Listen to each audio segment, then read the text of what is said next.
All right, everybody. Thank you so much. Gussapolooza 2024. We're here at the MTAV Bar and Stage, the multi-tech audio-visual bar and stage, doing seminars all day long. And then we have some artists coming up after the seminars, so stick around. Up next, we've got Melle. She is with the Canadian Musicians Co-op, and she started writing songs at the age of 9 to cope with some mental depression, a long battle with mental depression. Nearly 16 years later, she's gained over 2 million followers across all social media with her covers and her original songs. She shares her journey of learning guitar with her audience. You can follow her, all the social media handles at Melle Baby Music. How is everyone today? Good, good. You ready to learn about songwriting? Okay, so I'm also a performer, but songwriting is my main love. This is what got me into music in the first place. So today what we're going to be talking about is, I'm not going to be going over the basic stuff of, like song structure and all that. I'm going to be talking about like the key pieces, like, have you guys ever heard of Max Martin?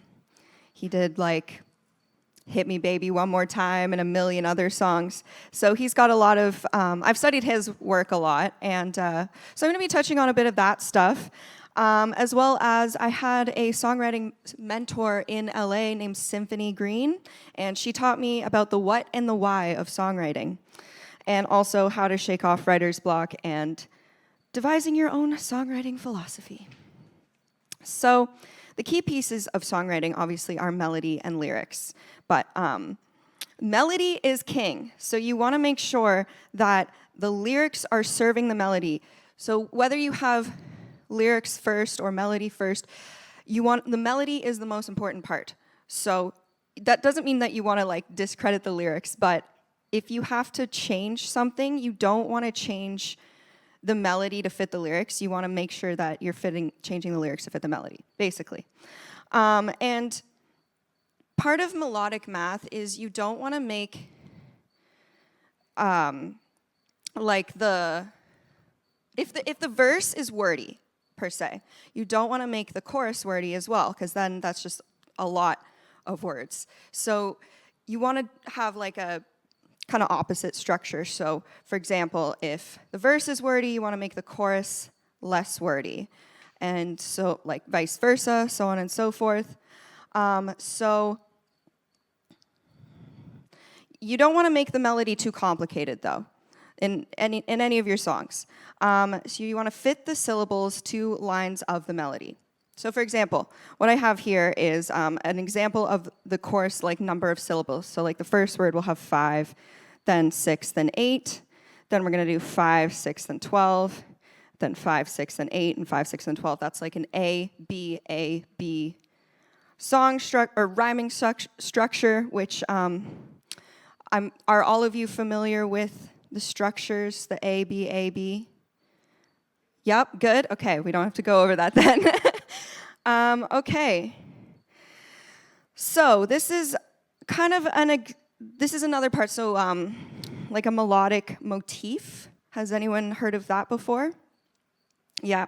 So basically, Max suggests that you only use 3 to 4 melodic parts per song. So you can recycle parts. For example, I think one of the songs he uses as an example is E.T. by Katy Perry, how the melody is actually recycled in the verse and the chorus, but then there's different sections. So like the pre-chorus, I think, changes.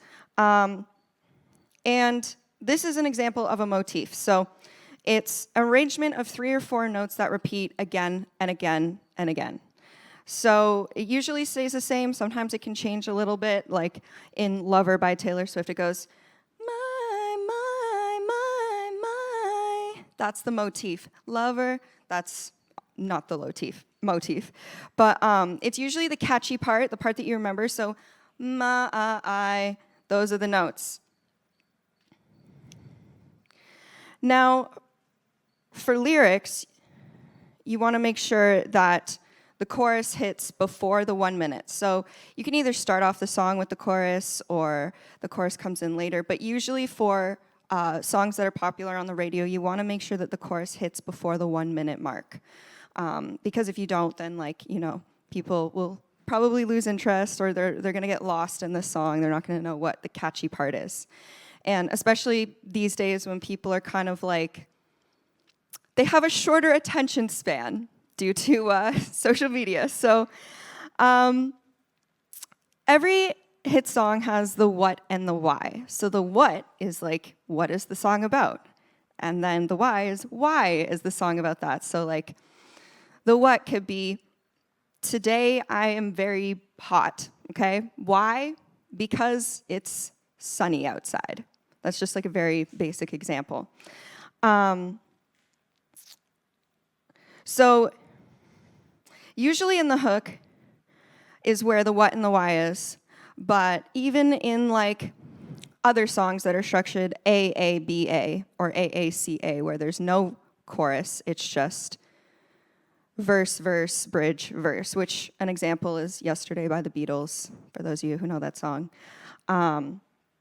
But the why always comes after the what, because you have to explain what is happening before. You can't be like, it's, like, I mean, you could, but usually it makes the most sense to the listener if you say what the what is before the why. And so I'm going to give you guys a couple examples. This is my first presentation, so I did not download the videos, so we can't listen to the song, so I'm going to sing them for you guys. So the first one is Believe by Cher, which is like, do you believe in life after love? I can feel something inside me say, I really don't think you're strong enough, no. So does everyone get the lyrics to that? Do you believe in life after love? I can feel something inside me say it, I really don't think you're strong enough. Does anyone want to take a guess at what they think the what is? No one wants to guess. No one, no, yeah. Yeah, like, do you believe in life after love? Okay. Is the what. And then the why is, I can feel something inside me say, I really don't think you're strong enough. Which is kind of confusing because it's like, the what is technically a question, but then the next one is Yesterday by the Beatles. Which, since we're just going to go, so it's like, yesterday, all my troubles seem so far away. That's the song. And the what is, all my troubles seem so far away. Now it looks as though they're here to stay. And then the why is, oh, I believe in yesterday. And then suddenly, I'm not half the man I used to be. There's a shadow hanging over me. The why. Oh, yesterday came suddenly. So does anyone have a song, like a popular song, that they want to tell the crowd, and we can kind of pick out the what and the why as an example? No? Yes? Maybe? You look like you know a song. No one knows a song that's on the radio right now. Yes? Oh, great. It doesn't have to be on the radio right now. Oh, yeah, so, hey, yeah, hey, yeah. I said, hey, what's going on? That's interesting. I would have to look at the lyrics because I feel like the what is what's going on, and then the why is probably in the verses. Because every song, sometimes the what is like the catchy part, and then the why is like the verses. So, my phone's over there, so I can't look at the lyrics, but thank you for that song suggestion. But that's going to be my guess, is that the what's going on is the what, without looking at them, but don't hold me to that. Okay, so writer's block. I have actually experienced writer's block a lot in my life, at different points in my life. And I've talked to a lot of different people about what they do or strategies they use to kind of like get over that, okay? So what I like to do when I have writer's block is I don't push myself. I kind of just let myself rest. If I can't think of anything, then like nothing, if I force myself, it's not going to be good. It's not going to sound good. I'm going to make myself more tired. And usually when I'm having writer's block, it means that like I need a break. I need to just chill. I need to relax. I need to recharge. Because with art, like I'm sure most of you know, like you can't just be go, go, go all the time. You have to let it come naturally. So another thing that somebody suggested to me was trying to take a different approach. So if you start writing with the melody, maybe try starting with like a poem, like writing lyrics. Or if you start writing with just sitting down with your guitar or your piano, maybe try writing to like a track, like doing a top line. You could write in a different genre. I love to write in different genres all the time, just to, you know, make sure I don't get stuck in a certain pattern of, you know, I like to be versatile, make sure I can write across all genres. So not all genres. I wouldn't say that I am good at rapping, but you can also try relocating. So I know that whenever I go to a different place, I'm always super inspired. But if I stay there for a long time, then I kind of get stuck in this like, okay, I've used up all my creative juices here, and so I'll try and like relocate. Like if I'm writing a song in my bedroom every single day for like 20 years, then I'm gonna get stifled probably more often than if I, you know, go walk to the park down the street, or if, you know, you have the time and the money, you could go take a trip somewhere, do like a songwriting trip, or you could go to your friend's house and write in their backyard if they have a cool backyard. And that's another thing is like co-writing can help with writer's block, because especially if you're comfortable with that person that you're writing with, co-writing can kind of help you like approach things in a different way that you are not used to, right? How many people here have done co-writes before? Okay, only a couple people. How many people want to do co-writes? No one? A couple people? You do? You want to do co-writes? You have done co-writes? Okay, who likes co-writing more than writing by themselves?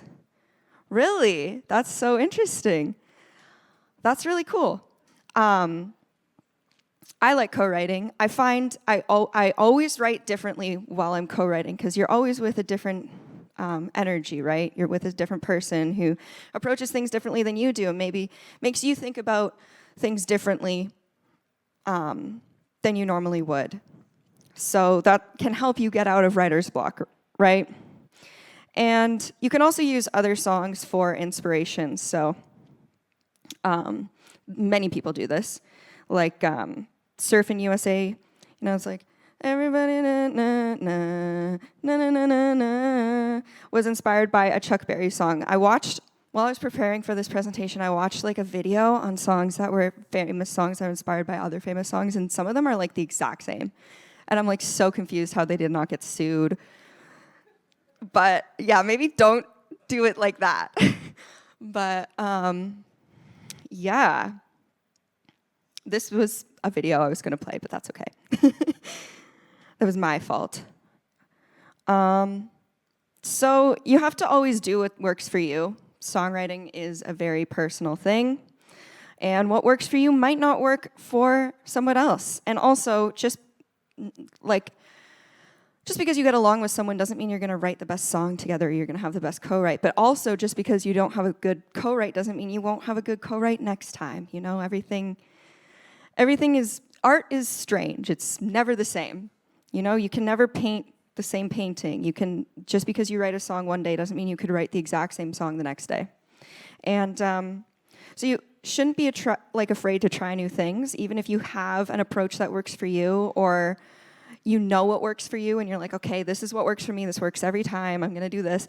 Don't be afraid to try something else that somebody suggests where they're trying to pull you out of your comfort zone, especially in a co-write. And never be closed-minded to trying new approaches for songwriting, because you never know what might happen.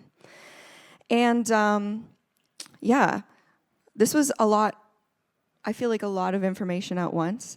I tend to be a fast talker. So, does anyone have questions or anything they want to talk about more?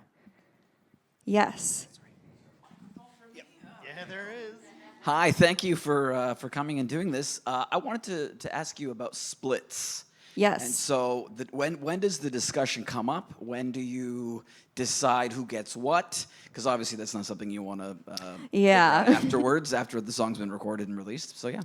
So there's two different ways you can go about it. Usually, what I like to do is I like to do kind of just whoever works on the song gets an equal split. So if it's me and my friend, we get 50-50. No matter, especially if we're writing together frequently, because one day I might give 90% and she might give 10%, but the next day, she might give 90% and I might give 10%, so it'll even its way out. Or you can do, how much you feel that you contributed to the song. So if you feel like you did 60%, then you're like, hey, but I would say you should pick which one you're going to do and discuss that with your co-writer at the beginning of the co-write, not after the song's written. Just in case, because what if you write this amazing song and then you're not on the same page, right? Then nothing can happen with that song. So I would say if you are clear on which way you kind of want to go about it, then you discuss that at the beginning, and then if you choose the one where you pick the percentages, then at the end, after the song is written and done, then I would sit down. And also make sure no matter who it is, it could be your best friend, it could be your cousin, you want to make sure it's in writing. Yes, thank you for your question. The verbal agreement it rarely works. No, yes, does in my not work. experience, Yeah. Yeah, Especially if it does well. Well, that's just it, right? And I've had situations where, so I'm a record producer, but I've had producers, add a line or change one melody, and afterwards, after everything's been done, they ask for a percentage point. And so to me, that is almost the wrong time to be discussing it as well, because it should be discussed right at the time when you're, but as a producer, you also have, responsibility to inject a certain amount of, the song structure. You're doing certain things that are part of your job, which you're already being paid to do. So obviously you don't, Yeah, I think it's definitely something that you want to make sure if somebody is going to add in a line or or a word or something. I think kind of maybe not in that exact moment, but very soon after, whether it's later that day or the next morning, be like, hey, by the way, do you want a percent for this? How much? And make sure that that's clear, right away. And I think songwriters need to understand that that's also something that happens, as opposed to, well, you didn't do anything, or you just changed one line. That's not, but that is still songwriting. So everyone needs to be on the same page as to, I agree, and I think that whether you see it as one line or not, that could be one line that makes or breaks the song. So I think it's a very uncomfortable thing, especially for songwriters who are very emotional people, to talk about business and money and splits. So I would encourage you to not be shy, because in my experience, I respect people who are very upfront about that. So makes my life easy no one wants to start that conversation, but it makes my life easy to be like, oh yeah, okay, we can talk about this. Thank you. Yes? I'm going to ask the next question for you. So, as someone who loves doing co-writes, I find that a lot of people who I initiate the co-writes with are always a little nervous. I find, especially in this city, a lot of people tend to be anxious about songwriting and co-writing with other people, because they're like, what if the session doesn't go well, or what if something doesn't come out? So I would love to hear your perspective on, let's say you're in a co-write with somebody and it's not really, there's not really much happening. Maybe you don't write a hit that day, which I know you don't always do. But what's your advice to somebody who's in that co-writing session who's like, oh, we're not getting anything? How can you navigate it to make it a little bit more positive, so that even if you don't get a hit, or how can you maybe navigate the conversation to start writing something different and make it a more positive experience, so that people don't leave discouraged, Yeah. Okay.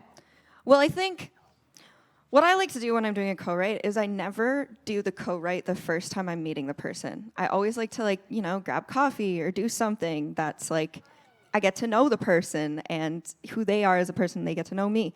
But then when we're doing the co-write, if one idea isn't exactly working, I just simply say, hey, do you want to try a different idea? And we can come back to this idea if we're inspired to come back to it, or if we think of something for it. Just so that, if you get through a couple ideas, and also, it's hard because you want to make sure that that person feels comfortable to, come back to you and be you can't base the first co-write off, or the person and how well you write together off the first session, right? So I know everyone wants the first session to go well, but if it's not, then I would say, yeah, just be honest and just be like, let's try a different idea. We can come back to this one if we feel like it. This is a great idea. I love it. But I can't think of anything else right now. Let's try something else. Or you could always try suggesting relocating. Like if you guys are in one room, maybe try moving to a different room, or going outside, or coming inside, or something like that. Or taking a break, maybe going out, getting coffee, getting a snack, depending how much time you have. And then, because that can also help break up the part. You guys can actually have conversations about your life. You'll get to know them more, and they'll get to know you more. So. Can I just Does add that help? one? Yeah, it does. And it's just because I think it's a really good thing to hear these kind of conversations. Because like I said, so many people do get discouraged. Can you give one piece of advice to somebody? Let's say nothing happens from that session. What's one thing you could tell an artist to not discourage them to continue to co-write? You know what I mean? That happens to everyone. Everyone goes through a co-write where nothing happens. Everyone. And if you don't, please tell me what you're doing, because I would like to know. But everyone experiences that, and I would say 9 times out of 10, the person that you co-wrote with is not judging you for it. They're probably feeling the exact same way you are, regardless of what level they're at. They're also probably feeling like, oh, this person's never going to want to write with me again, blah, blah, blah, blah, blah. They're probably in their head too. So try and keep that in mind. And yeah. Yes? Perfect. So I was wondering how you deal with, if you're doing a co-write, kind of artists wanting to go in kind of different directions, or where they think the music should be going. How do you deal with differences of opinions in that? I think that depends. It really depends on who you're writing the song for. So sometimes in a co-write, you can kind of just write a song and then you're like, oh, okay, this sounds more like you. Or if you're not an artist, it could be this sounds like this artist, or sounds like it's for this artist, or whatever. But I would try and be clear at the beginning, your intention for the co-write. If you're okay, let's sit down and let's write a song for you. Let's say I'm just a writer. I'm okay, let's get into a room, let's sit down and let's write you a song. Or if I'm an artist and there's 3 artists sitting down, then we should be okay, let's write a song and see who it fits the best. Or let's write a song for me. Or, be clear with the intention of who you're writing a song for, because if you're writing a song for person A and person A doesn't connect with the song, then it doesn't make sense, right? So person A would have the most kind of say over if they feel like that song is for them, because, they're the person that's going to be singing it or doing whatever with it. But if you are writing in just a group of songwriters and nobody's an artist, then that's difficult. I feel like maybe that idea isn't something that you guys should be writing together, because clearly you have different opinions on it. And maybe try saying, hey, let's work on a different idea that we both feel similarly about. Thank you. Does anyone else have questions? Yes. Got to go all the way to the other side of the room. Okay, this is a bit of a confusing situation, so I'm not sure where you would go with it. But I was co-writing with someone, and we'd been working at stuff all week, and then of course, just we were getting burnt out, really tired. We were 2/3 way through a song. We'd already talked about where that song was going to go at the end, like how it was going to come together, and then decided to take a break because we said we'll be back in a couple of hours, take a break and everything. So I went, had a nap, get up. He has finished the song completely not at all what I liked at all, and it's supposed to be for me to sing, but has meanwhile already copied it and sent it into SOCAN.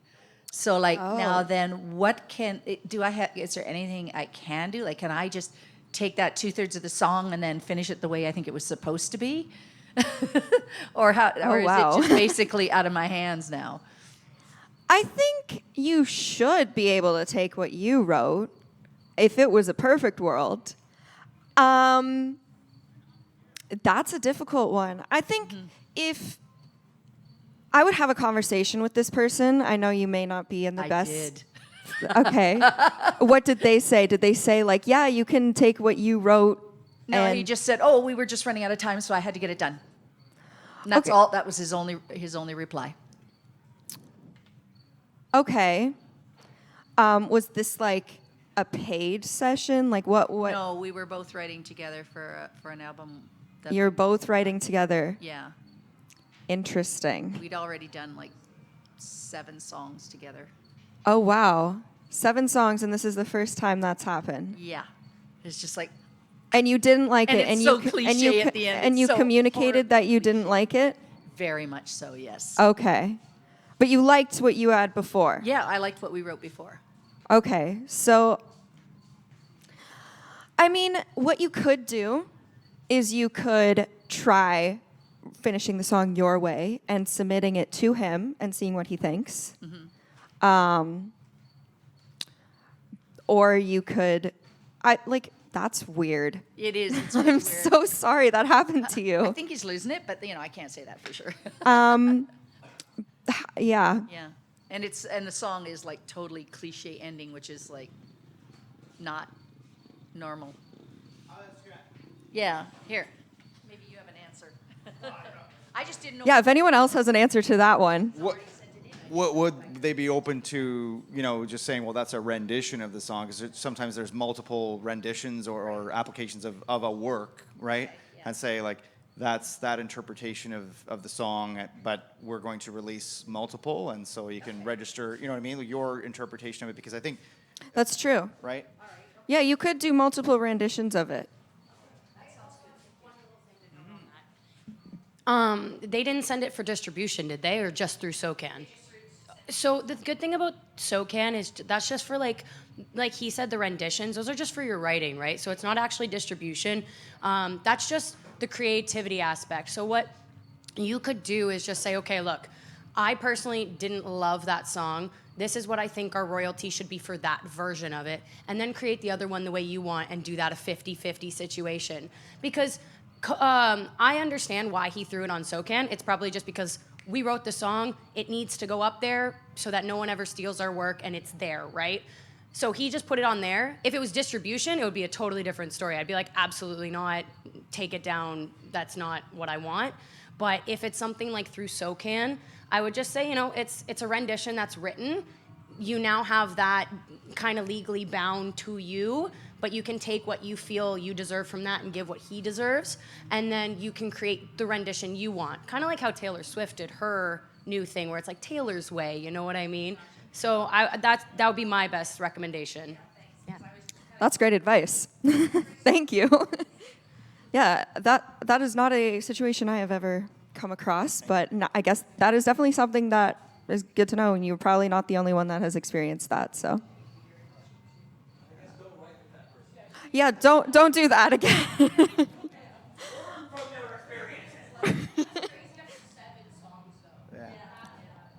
Yeah.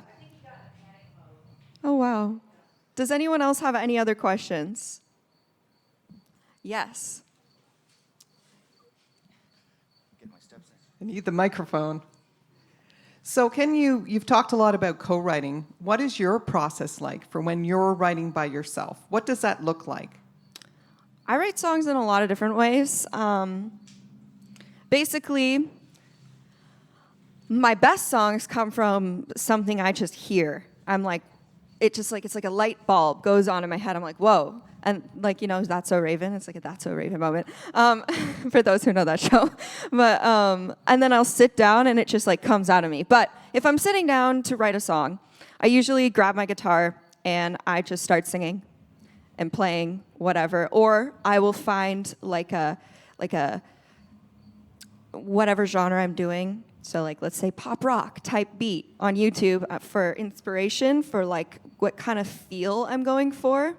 And then that usually helps me come up with melodies, and then I'll go and create my own kind of chords that I want to go with it. And I'm also a melody writer, so melody is the thing that I always start with. But if I can't find a good word to go with it, then the melody's kind of pointless. So to me anyway, that's my process. And what are some of your most favorite co-write sessions that you've done? Ooh. I did this one co-write when I went to Song Studio in Toronto years ago with these two other young women. We were all I think 16 though, so we were still kids. But it was interesting because we just sat down. We had this little keyboard thing that was really small and not a real keyboard, and we wrote this song that I really like, and I think we all really liked it. We wrote it in an hour, and it was great, and it felt really easy. I also had another co-write when I was in Nashville for this songwriter girl camp with this. I think I was 15 at the time, and this woman was probably a bit older than me, and so I was like, how is this going to work? Also, I hadn't done a lot of co-writes at the time because I was 15, and we wrote this hilarious song. It was a joke song because at first we were like, okay, what do we write about? Because they had put us in groups, right? And they were like, everyone's going to present these songs at the end, and everyone wrote all these serious songs, and we just were we wrote this joke song, and we thought it was hilarious because we couldn't come up with anything that was that we liked that was a serious song. So we're like, all right, let's just write the silliest song we can think of. So I guess that's another thing you could do if you're in a co-write and nothing's happening, is you could just write a joke song. You could write the silliest song that you can think of, and then that also that's something you'll remember years later as well as a positive experience. Thank you for that question. Does anyone else have other questions? Have you used AI as a songwriting tool? And if you haven't, someone's had to ask this. And if you haven't, what do you foresee its uses in the future? I used it once just to see what it would do, and I didn't like it. I thought it came up with good good lyrics, but it was very repetitive, and every time I put in a different prompt, it was the exact same kind of flow per se. I think in the future, it's learning, I know. I personally don't really love that idea, but I know that it will be something that we're going to all have to adapt to and use in the future. But in the future, probably it's going to, I would say, aid songwriters. So maybe if there's a co-write that you can't come up with anything, maybe it would come up with a prompt or something that you could use, if you're experiencing writer's block or something like that. I would say that's my optimistic brain.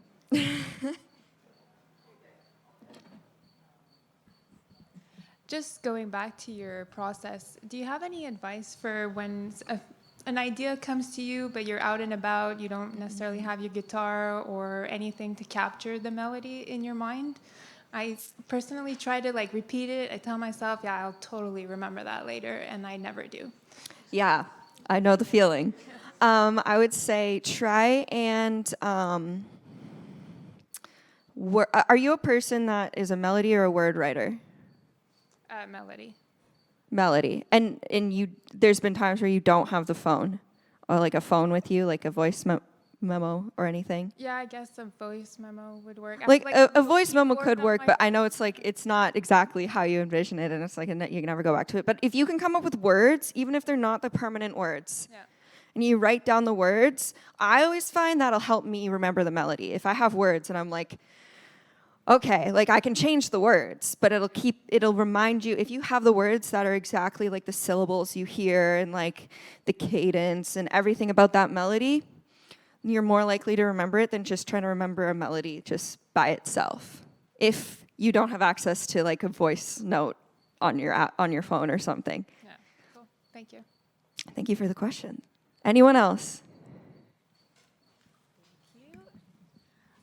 So I was a few minutes late coming in, so I don't know if we already touched on this or not, so apologies if you did. But That's okay. do you have any advice for just like getting out of writer's block? Yeah, so writer's block. I would say the best thing that I would do is try and change your environment. So, going outside, or if you have the time and the money, going on a trip or going into a different room. Also, don't push yourself. If you're experiencing writer's block, that usually means you need a break to recharge those creative juices. And also co-writing, because people can, help inspire something in you that you couldn't pull out yourself. I just wrote a column about this actually, but one thing that some people don't really do a lot, and I've been testing this, is to listen to music, even your own music, really, really quietly on headphones, so that you can just barely make out what's going on, and then sometimes it's like it generates ideas that you wouldn't have normally thought of. Yeah, either a song that you're Interesting. working on or even someone else's song, but so that you can just barely make it out, the melody, whatever it is, and then sometimes some things click. Or use AI.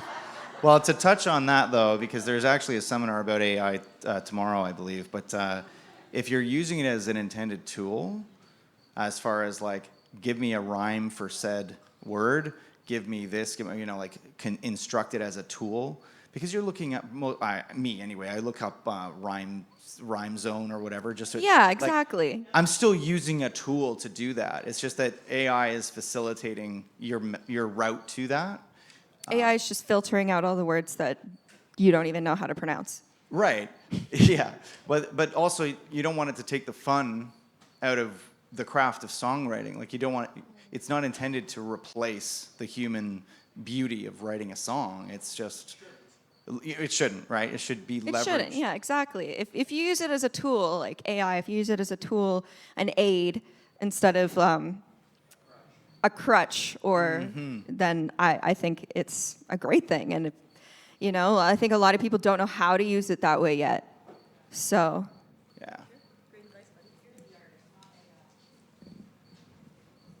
This is a put it on the spot question. Have you Okay. ever gone to write a song but couldn't write it, or didn't want to finish writing it even though you knew it was a good song because you were afraid you were going to hurt somebody's feelings because you knew they'd know who it's about? oh, okay, no. Yeah. I've written a lot of songs about people. And yeah, they usually know it's about them. But most of the time, if I'm writing it, like sometimes people never hear it. Or usually if I'm angry enough to write a song, I am not worried about hurting their feelings. Well, it isn't always done out of anger, but you know that if they heard it, they Yeah. hurt their feelings. Yeah. Don't use their name, or do, but yeah. Okay. Well, thank you guys all for coming. And if you guys, since I know we talked a lot about co-writing, I'm with the Canadian Musicians Co-op, and we are doing our first songwriting week in 2 weeks. If you guys want to come, you can come talk to me. I've got some information about that. So thank you guys for coming, and thank you to Gussapolooza for having